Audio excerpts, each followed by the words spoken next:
这个字已经调整设定为最大了，然后又是黑底黄金色黄字，黑底黄字啊，所以才会看到像这么大的字，这样看比较不会伤眼睛。然后这个要在那个 Studio，就是 YouTube 频道里面那个工作室里面去输入字幕，整段的输入，那字就会布满整个布满整个画面。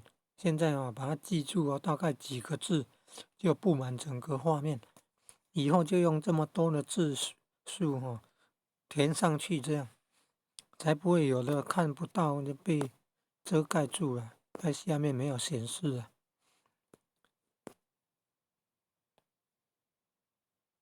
按右上角这个 CC 这边你看字幕已关闭。如果再把它按一下，它就会跑出来。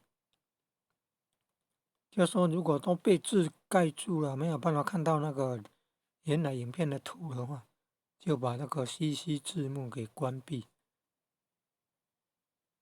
按这边。喂，今天是天到，各位先生、太太、小姐，首先让我衷心的恭喜你们，因为今天是你们大喜的日子。今天你们得了道是至宝，道超出了一切。每一位古圣先贤佛祖皆于古代求得天道，你看这个字幕很快就跑过去了，看看有什么办法能够让它停留久一点。但是输入字幕的时候，看它那个数字是相差2分钟左右呢，时间那个数字相差2分啊，原来这边有误解了。我们以为那个是2分钟，其实是2秒钟啊！终于发现问题的原因了。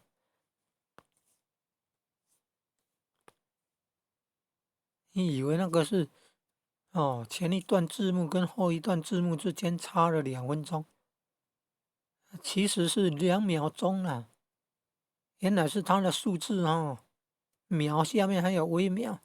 我们一般看时间都是时间几点几分几秒，但是那个 YouTube 影片字幕的输入它是几分几秒几微秒分，然后秒，然后微秒。你看到的那个是秒，不是分啊，所以问题出在这里了。难怪怎么这么快就跳过去了。字幕这个应该也很长，才停留很长的时间才对啊，怎么2秒就跳过去了啊？终于知道原因了，要调整那个数字啊。你看，把 CC 字幕关掉就可以看到原来影片的影像了。